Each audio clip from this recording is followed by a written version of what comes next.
अब तुम लोगों को हर छोटी छोटी चीज के लिए अपनी माँ का मुंह देखना पड़ेगा। मैं तो पहले ही कहती थी, जिस चीज पर अपना हक हो उसे हथियार लेना चाहिए। अब हमें क्या पहले से पता था कि डैड इस तरह लापता होने वाले हैं? समझ में नहीं आता क्या करूं। कुछ नहीं कर सकते तुम लोग, कुछ भी नहीं। अरे तुम्हारे पास इतनी पावर भी नहीं कि एक छोटा सा चेक भी साइन कर सको। अब तो इस घर में वही होगा जो काम ना चाहेगी। एक्सक्यूज मी, हमारे डैड हमसे बहुत प्यार करते हैं और वो भी मॉम से बहुत ज्यादा। पर मुझे समझ में नहीं आ रहा है, डैड ऐसा कर कैसे सकते हैं? वो तो मॉम से प्यार भी नहीं करते। हमारी जरूरतों के सामने मॉम को तो वो कुछ भी नहीं समझते, फिर भी मॉम को ट्रस्टी बना दिया। कहीं ऐसा तो नहीं कि डैड को अब हम पे विश्वास नहीं रहा, या अब उनको हमारी परवाह नहीं है जो उन्होंने मॉम को ट्रस्टी बना दिया। बेबू, ऐसा कैसे कह सकती हो तुम?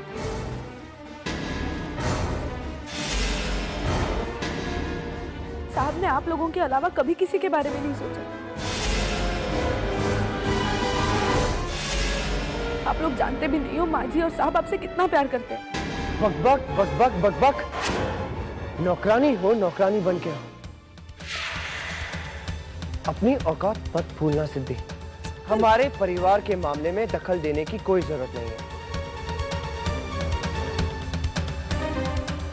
वीर, मैंने तुमसे एक बार कहा तो समझ में नहीं आता तुम्हें?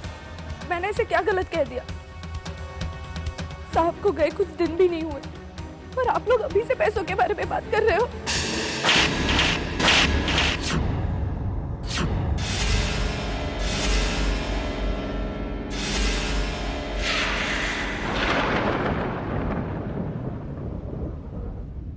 अगली बार पलट के जवाब देने की कोशिश भी मत करना। Get out. Get out! देखा क्या हैसियत रह गई हमारी इस घर में? किसी को कोई परवाह नहीं हमारी इस घर में। नौकर तक चिल्ला के बात करने लगे आजकल हमसे। मॉम तो अपनी दुनिया में ही मस्त है और जब से उन्हें विल के बारे में पता चला है तब से तो उनके रंग रूप ही बदल गए हैं। हवलदार साहब, इंस्पेक्टर साहब, प्लीज प्लीज मुझे प्लीज एक फोन करना है, सिर्फ एक फोन। मैंने बोला ना नहीं। मैं अपने बहन से माफी मांगना चाहता हूँ, सिर्फ एक बार माफी मांगना चाहता हूँ। प्लीज प्लीज सर, एक बार। ऐसा काम क्यों करता है हा? कि बाद में रोना पड़े। गावड़े, इसको फोन करो।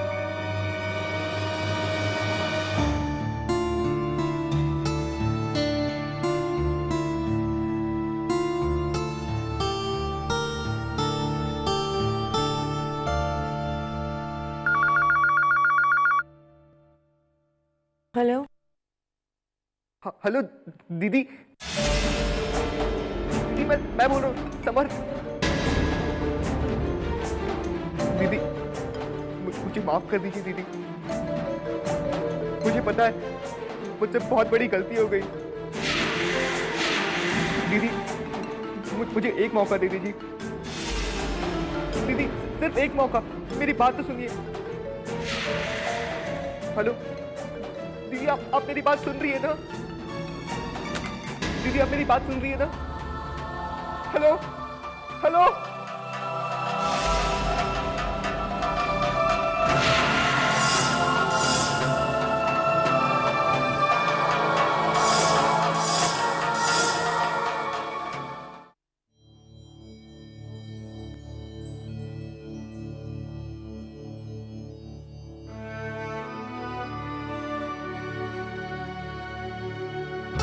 प्रीता,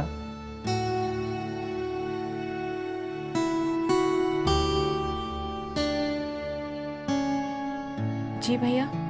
प्रीता, तुझे अपने भाई पे भरोसा है ना? देख, मैं हमेशा तेरी रक्षा करूंगा, चाहे कुछ भी हो। मैं हमेशा तेरे साथ रहूंगा। बिल्कुल भैया, लेकिन आप ऐसे क्यों बोल रहे हो? मुझे क्या हुआ है? अपनी बहन की परवाह करो, जो जरूरी है। अरे क्या गलती की उसने? प्यार ही तो किया है।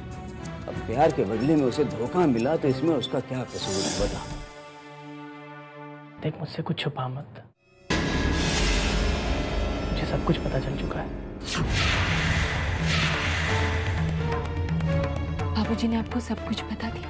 नहीं, बाबूजी ने कुछ नहीं बताया। मैंने तेरी मेडिकल रिपोर्ट्स देखी हैं और मैं निर्मला से भी मिल चुका हूँ। देख प्रीता, तेरे साथ जो कुछ भी हुआ वो सब भुला दे अब। तेरे सामने पूरी जिंदगी पड़ी है। देख, मैं एक अच्छे डॉक्टर को जानता हूँ। हम कल उसके पास जाएंगे और अबॉर्शन करा लेंगे। हरगिज़ नहीं भैया। भैया, मैं अबॉर्शन के बारे में सपने में भी सोच नहीं सकती।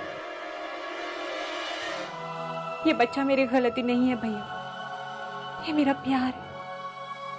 प्रीता, मेरी बात समझने की कोशिश तो करो। भैया, आप मेरी बात समझने की कोशिश करो। अब ये बच्चा मेरी तकदीर बन चुका है। लेकिन हमने लोगों को भी तो मुंह दिखाना है। भैया, मैंने तो अपने आप को मारने की कोशिश की थी, लेकिन तकदीर ने मेरा साथ नहीं दिया, क्योंकि भगवान चाहते थे मैं जीऊं, मेरा बच्चा जी। भैया, भगवान ने तो मेरी नियति तय कर दी है भैया। और रही समाज की बात, तो अगर आपको समाज की इतनी ही परवाह है तो मैं ये घर छोड़ के जाने के लिए तैयार हूं। मेरी वजह से आपकी इज्जत पे कोई आंच नहीं आएगी। पागल जैसे बात मत कर। ऐसे 100 समाज कुर्बान है तुझ पर। तू जो चाहती है मैं वही करूंगा, लेकिन कभी घर छोड़ के जाने की बात मत करना। थैंक यू भैया। तेरे से मेरा है ही कौन? Thank you.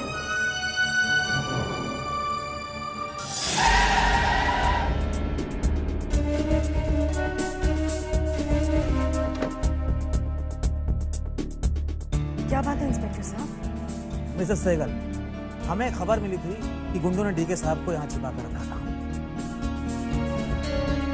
और जब हमने छापा मारा तो हमें कुछ भी नहीं मिला। लगता है गुंडे बहुत चालाक हैं और उन लोगों को हमारे आने से पहले खबर मिल जाती है। इंस्पेक्टर साहब, इन सब बातों से मेरा कोई मतलब नहीं। मुझे बस अपने पति सही सलामत चाहिए। मैडम, आप फिक्र मत कीजिए। गुंडे जल्दबाजी में कोई ना कोई सुराग छोड़ कर गए हैं। सुराग? कैसे कैसी सुराग? ये डायरी, अब हम इस डायरी के जरिए उन तक बहुत जल्द पहुंच जाएंगे। इंस्पेक्टर साहब, अब मेरे सब्र की इम्तिहान हो रही है।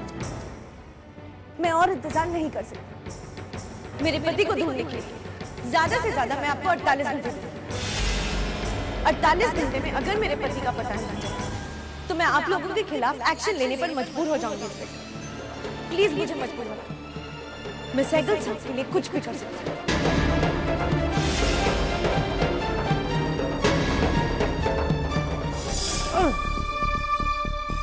ऑफिस से फोन पे फोन आ रहे हैं। थक गया हूं मैं फोन अटेंड कर करके। किसी को मीटिंग करनी है, किसी को अपने पेमेंट चाहिए। कौन जाएगा ऑफिस? कौन सॉल्व करेगा ये प्रॉब्लम? मॉम। ऑफिस मॉम जाएंगी। धन, कैसी बातें कर रहे हैं? कैसी बातें कर रहा हूँ मतलब? सही तो कह रहा हूं मैं। जब सब कुछ मॉम का है तो वो जाए ना ऑफिस। संभालने दो उन्हें सब कुछ। हम क्यों चिंता करें उनका प्रॉफिट हो रहा है या लॉस? धन भाई, उनका लॉस हमारा भी तो लॉस है। आखिर ये सब कुछ हमारा ही तो है। सिर्फ कहने के लिए। ये मत भूलो कि सब कुछ मॉम का है। ट्रस्टी मॉम है, हम नहीं। और मॉम की परमिशन के बगैर हमें एक फूटी कौड़ी भी नहीं मिलेगी। हमारे दामाद जी को तो जरा जरा सी बात पर गुस्सा आ जाता है। दामाद जी, मुश्किल घड़ी में गुस्से से काम नहीं लेना चाहिए। जो काम भी करो सोच समझ के करो। क्या सोचो और क्या समझो अंकल? मेरे दिमाग ने तो काम करना छोड़ दिया। डीके सहगल के असली वारिस तो आप हैं। आप उनके सबसे बड़े बेटे जो हैं। ऑफिस तो आपको जाना चाहिए, बिजनेस आपको संभालना चाहिए। देखो बेटा धन, वैसे ये तुम्हारा निजी मामला है, हमारा कुछ भी कहना ठीक नहीं लगता, लेकिन फिर चुप कैसे रहे? तुम हमारे दामाद हो और मुश्किल घड़ी में दामाद का साथ देना ही हमारा फर्ज है। इसलिए मेरे ख्याल से तुम अपने वकील को फोन करो। वकील को? क्यों? तुम अपने वकील को फोन करके पूछो कि तुम अपने फादर के विल को कॉन्टेस्ट कर सकते हो या नहीं, चैलेंज कर सकते हो कि नहीं। अगर ये तुम्हें पता चल जाए तो तुम्हारी मुश्किल आसान हो जाए। That's a wonderful idea. मैं अभी उनसे बात करता हूं। धन सहगल, वकील साहब, मैं ये जानना चाहता हूं कि क्या मैं अपने डैड की विल को चैलेंज कर सकता हूं? देखिए, ये जानना मेरे लिए बहुत जरूरी है। मुझे इस प्रॉब्लम का सॉल्यूशन चाहिए, वो भी जल्द से जल्द।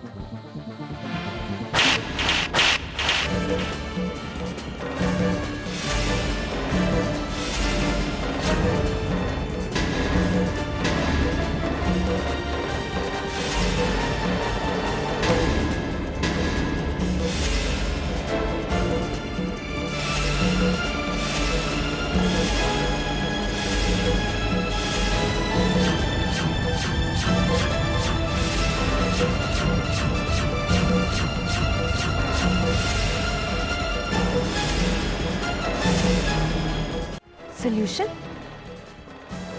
तुम्हें सॉल्यूशन चाहिए धन? इसके लिए बाहर वालों को फोन करने की कोई जरूरत नहीं। तुम्हारी हर प्रॉब्लम का सॉल्यूशन है मेरे पास। शर्म आती है मुझे तुम पर धन। तुम दौलत के लिए ऐसी हरकत करोगे मैंने कभी नहीं सोचा था।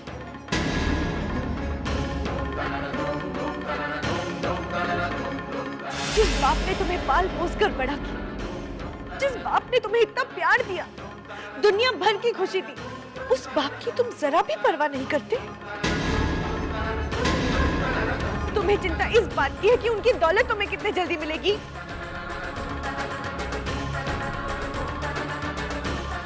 चैलेंज करना चाहते हो उनके विल को? तुम सहगल साहब की विल को चैलेंज करोगे मैंने कभी नहीं सोचा था।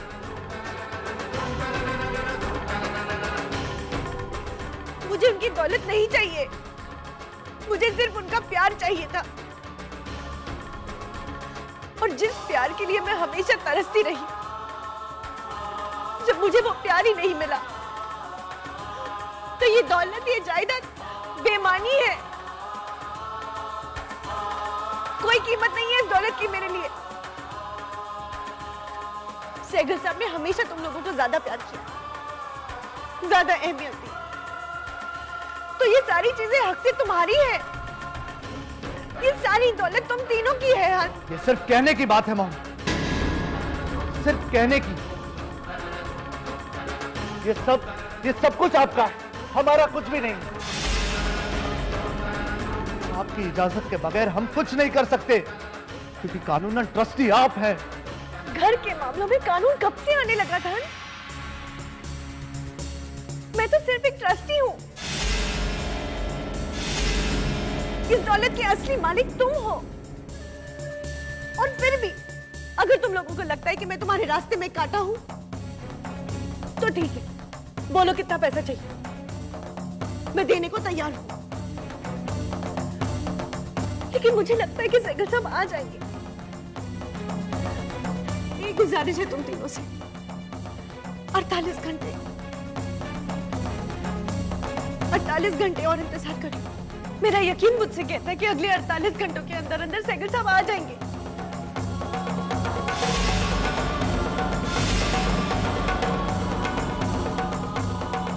और अगर ना आए तो मॉम,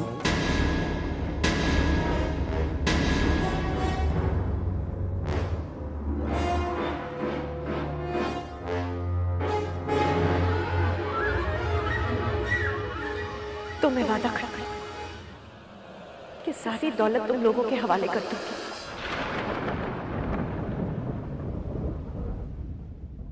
मॉम डैड आ जाएंगे, कब से सुन रहे हम। लेकिन ना आज तक डैड आए हैं, ना उनकी कोई खबर। और कब तक इंतजार करें हम लोग? मेरे ख्याल से हमें यह मान लेना चाहिए कि डैड मर चुके हैं।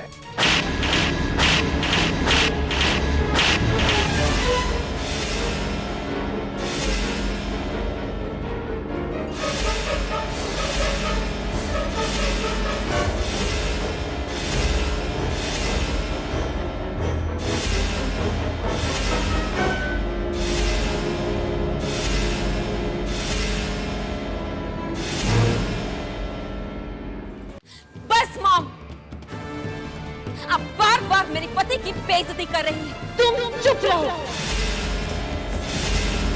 एक लफ्ज निकला तुम्हारी ज़बान से तो ये बेइज्जती तुम्हारे साथ भी होगी। मत मजबूर करो मुझे कुछ ऐसा करने के लिए। तुम लोग मेरे अपने हो, लेकिन मेरे सामने अगर सैगल साहब के बारे में किसी ने कुछ भी कहा तो मैं बर्दाश्त नहीं करूंगी। और जिसने ऐसा किया तो उसके लिए अच्छा नहीं।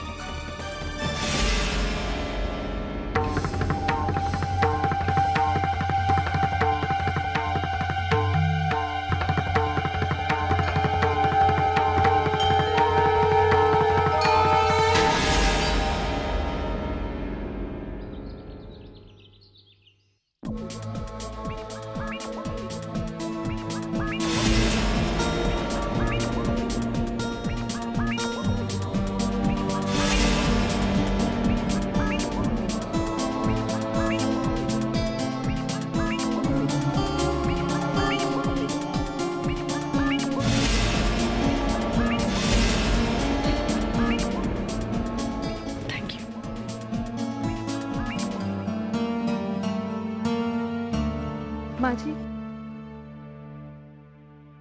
अब आप क्या करेंगी? अब तक मैंने एक माँ का फर्ज निभाया है सिद्धि। अब मैं एक पत्नी का फर्ज निभाऊंगी। वो करूंगी जो एक पत्नी की हैसियत से मुझे करना चाहिए।